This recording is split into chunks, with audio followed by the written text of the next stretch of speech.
وَلَقَدْ يَسَّرْنَا الْقُرْآنَ لِلذِّكْرِ فَهَلْ مِن مُّدَّكِرٍ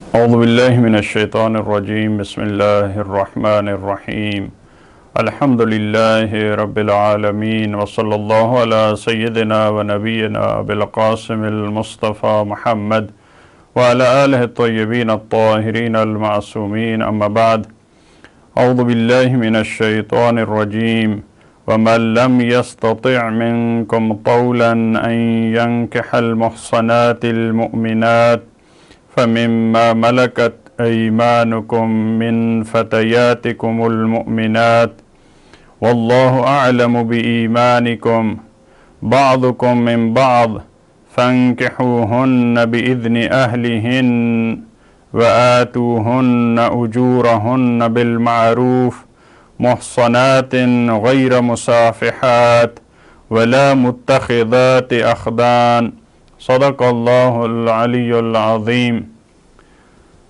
سورہ نساء کی ان آیات میں پروردگار عالم نے وہ خواتین جن سے نکاح کرنا حرام ہے ان کے مختلف گروہوں کا تذکرہ کیا۔ اس کے بعد 5ویں پارے کے آغاز میں ایک اور گروہ جو شادی شدہ خواتین ہیں ان کے احکامات کہ ان سے دوبارہ شادی کرنا حرام ہے مگر یہ کہ وہ کنیزیں ہوں، ان کے الگ سے احکامات ہیں۔ اس کے بعد قرآن کریم نے کیونکہ شادی کا مسئلہ، نکاح کا مسئلہ بہت اہمیت کا حامل ہے، پروردگار عالم نے انسان کے اندر جو غریزہ رکھا ہے، جو انسان کی جبلت میں موجود ہے یہ چیز کہ انسان جن سے مخالف کی تلاش میں ہوتا ہے، انسانی نسل تب آگے بڑھ سکتی ہے جب انسان نکاح کرتا ہے، شادی کرتا ہے، اور اس ذریعے سے پروردگار عالم نے انسان کے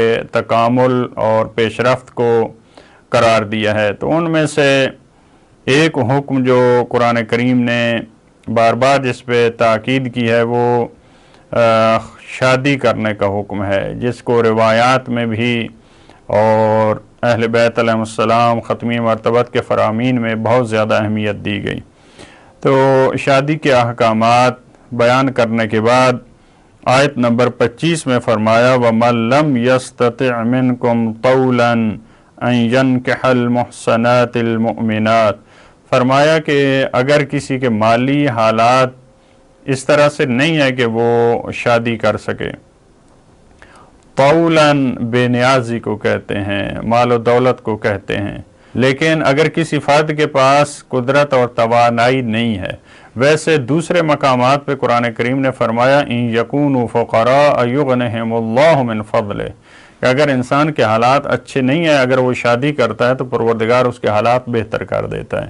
لیکن اگر کوئی فرد ایسا ہے جو کہتا ہے کہ میں نان و نفقہ نہیں دے سکتا، میں یہ ذمہ داری قبول نہیں کر سکتا، ظاہر سی بات ہے اسلام کے شروع میں اس وقت 2 گروہ ہوتے تھے، آج کل یہ اتنا مبتلا بے نہیں ہے، معمولاً آزاد خواتین ہوتی ہیں آج کے ماحول میں جن سے انسان نے شادی کرنی ہوتی ہے، لیکن صدر اسلام کے معاشرے میں 2 قسم کی خواتین ہوتی تھیں جن سے انسان شادی کر سکتا تھا۔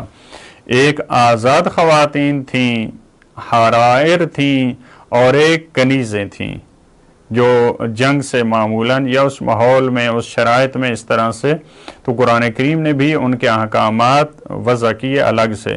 تو فرمایا کہ جو آزاد خواتین سے شادی نہیں کر سکتا، ظاہر ہے ان کا حق مہر ہے، ان کے لیے گھر تلاش کرنا، ان کے اخراجات، نان و نفقہ، تو ان کے لیے وسائل، جہیز، بہت سارے ظاہر ہے وہاں پہ اخراجات ہیں۔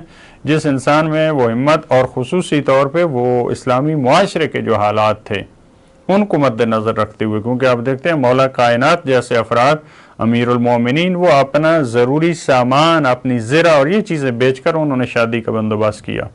تو وہ جو اصحاب صفہ تھے، وہ جن کے پاس گھر نہیں تھا، جن کے پاس کچھ نہیں تھا، آپ اگر ان حالات کو دیکھیں تو پھر ان احکامات کی سمجھ آتی ہے۔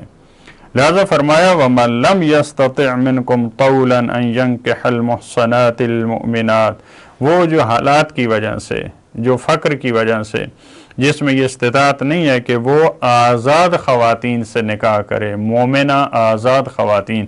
یہاں پہ آپ دیکھیں محصنات آزاد خواتین، کیونکہ کنیزوں کے مقابلے میں، یہ کنیزوں کے مد مقابل جب لفظ استعمال ہوتا ہے تو اب یہاں پہ محصنات کو ہم کیا کریں گے؟ جو پاک دامن آزاد خواتین ہیں، جو کنیزیں نہیں ہیں، ان سے اگر کوئی انسان شادی نہیں کر سکتا، فَمِمَّا مَلَكَتْ أَيْمَانُكُمْ مِنْ فَتَيَاتِكُمُ الْمُؤْمِنَاتِ، تو اس کے لیے ایک اور آپشن ہے، جو تمہاری ملکیت ہیں، جو تمہاری کنیزیں ہیں. البتہ انسان کی اپنی کنیز مراد نہیں ہے، جو دوسرے فرد کی کنیز ہے، تو اس کے مولا کی اجازت سے اگر وہ اجازت دیتا ہے تو انسان اس سے شادی کر سکتا ہے. وہ بھی من فتیاتکم المؤمنات، وہ بھی مومنہ کنیزیں ہوں. فتیات کا لفظ یہ اور مقامات بھی قرآن کریم میں استعمال ہوا ہے. معمولاً یہ ان کنیزوں کے لیے استعمال ہوتا تھا جو زر خرید یا جنگی کنیزیں ہوتی تھیں. یہ دوسرا آپشن قرآن کریم نے بیان کیا کہ کیونکہ یہاں اخراجات کم ہے، لہذا جو آزاد خواتین سے شادی نہیں کر سکتے وہ کنیزوں سے شادی کر سکتے ہیں. لیکن یہاں بھی ایمان شرط ہے. جو مشرکہ کنیزیں ہیں جو بعض دوسری آیات میں بیان فرمایا، ان سے انسان شادی نہیں کر سکتا. واللہ اعلم بایمانکم، اور اللہ بہتر جاننے والا ہے تمہارے ایمان کو. کیونکہ ابھی حکم دیا محسنات کے بارے میں، تعبیر کیا تھی؟ مومنات. آزاد خواتین ہوں تو مومنہ، اگر کنیزیں ہیں فتیات ہیں تو ان کے لیے بھی فرمایا مومنہ. تو ایمان تو ایسی چیز نہیں ہے جو انسان ظاہر میں دیکھ پائے. ایمان کا مسئلہ تو انسان کے اندر کا مسئلہ ہے، لہذا فوری طور پہ متوجہ کیا قرآن کریم نے. اور اللہ کو تمہارے ایمان کا زیادہ علم ہے، وہ تمہارے ایمان کو بہتر جاننے والا ہے.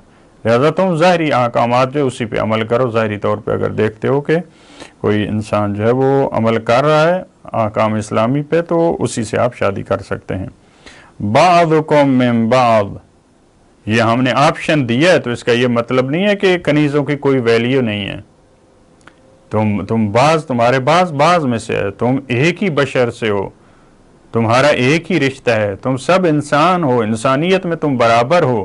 یعنی یہ بیلنس کیا قرآن کریم نے کہ آپ یہ نہ سمجھیں اگر ہم کنیزوں سے شادی کر رہے ہیں تو پھر ہمیں حقوق کسی حکم کی پابندی نہیں کرنی. اگرچہ آج ایسے حالات پیش آئے ہیں کہ آپ معاشرے میں ان کی وہ ویلیو نہیں رہی، لیکن تم بعض میں سے ہو، تم ایک دوسرے کے رشتہ دار ہو، تم سب حضرت آدم کی اولاد ہو. فَانْكِحُوهُنَّ بِإِذْنِ أَهْلِهِنَّ، بس تم ان سے نکاح کر سکتے ہو لیکن ان کے اہل کے اذن سے. کنیزوں کو ان کے جو مالک ہیں، جو ان کے ارباب ہیں، ان کے اہل و عیال سے قرآن کریم نے قرار دیا ہے. جیسے ان کے اپنے بیٹے اور بیٹیاں ہیں، اسی طرح یہ کنیزیں ان کے اہل میں شامل ہیں. لہذا ان کے اہل سے جب تک مالک اجازت نہیں دیتا وہ کنیز کسی سے شادی نہیں کر سکتی. وَآتُوهُنَّ أُجُورَهُنَّ بِالْمَعْرُوفِ، اور ان کے اجر کو، یہاں بھی قرآن کریم نے جو کنیزوں کے لیے تعبیر استعمال کی ہے وہ بھی اجور کی تعبیر استعمال کی ہے. آپ ان کے اجر کو، ان کے مہر کو وہ اچھے انداز میں دیں، معروف کے ذریعے. جو اس معاشرے میں متعارف حق مہر ہے، اچھے انداز میں جو دینے کا طریقہ ہے، سلیقہ ہے، اس کے مطابق آپ دیں. محصنات غیر مصافحات، پاک دامن خواتین تمہیں تلاش کرنی چاہیے. جو شادی میں اہم ترین معیار قرآن کریم نے دیا ہے اور اہل بیت علیہ السلام نے دیا ہے وہ محصنات کا ہے. مومن اسی وجہ سے فرمایا مومن کا کف ہوتا ہے. ایمان انسان کی مد نظر ہونا چاہیے جب انسان کہیں پہ رشتہ کر رہا ہے. لہذا محصنات پاک دامن خواتین کو تلاش کریں. غیر مصافحات، وہ مصافحات نہ ہوں، وہ زنا کا شکار ہونے والی خواتین نہ ہوں، جن کو غیر شرعی طریقے سے جنسی تعلقات قائم کرنے کی عادت ہے، ان خواتین سے آپ شادی نہ کریں. ولا متخذات اخدان، متخذات اخدان وہ خواتین ہیں جو دوست بناتی ہیں غیر شرعی طور پہ. فرمایا ان خواتین سے آپ شادی کرنے سے اجتناب کریں جو ممکن ہے جن سے آپ نے شادی کی ہے لیکن اس کے باوجود ان کی دوستیاں ہیں یا وہ دوست بنانے والی خواتین ہیں، ان سے آپ اجتناب کریں. پروردگار عالم ہمیں توفیق دے کہ جو شادی کے بارے میں، جو نکاح کے بارے میں ہے، جو خانوادگی زندگی کے بارے میں قرآن کریم کے احکامات ہیں ان پہ ہم عمل پیرا ہو سکیں۔ اللہم صلی علی محمد و آل محمد۔